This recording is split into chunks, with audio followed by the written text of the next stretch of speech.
It's been a couple days since a pair of ships have left or entered Goderich's harbor. Shipping is largely at a standstill across most of the Great Lakes thanks to a rapid increase in ice cover.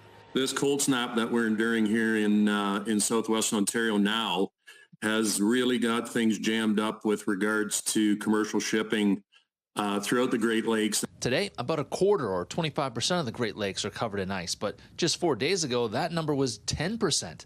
The recent frigid temperatures has created a lot of ice in a short amount of time, and most of that ice has been moved to the shores and harbors by the high winds. Couple that with a mechanical issue with Goderich's tugboat, and you've got a recipe for a temporary shutdown to shipping in and out of Goderich. But there is help on the way, says Herkmans. I would say that the breaker will start working in the inner harbor and allowing the vessels that are tied up at some of the berths to get into the salt mine to load. I would expect this. So two things need to happen. We need a bit of a break in this cold, and we need a bit of a shift in the wind to help support moving the ice back out into the lake, because when Mother Nature puts that wind in there plus some cold temperatures, it locks things up like a freezer pretty quick.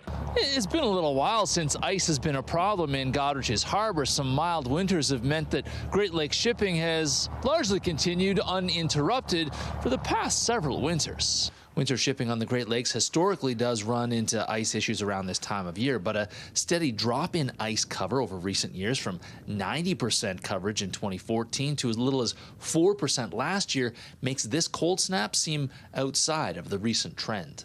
So if you think about progressively how that number's continued to drop, that makes this event that we're going through right now almost seem like a recent anomaly. With an expected visit by a Coast Guard icebreaker as early as tomorrow, Goderich's harbor should be back up and running shortly, even as the ice cover grows. It's affected the schedule for sure, but when people come into winter shipping, it's just part of the analysis. In Goderich, Scott Miller, CTV News.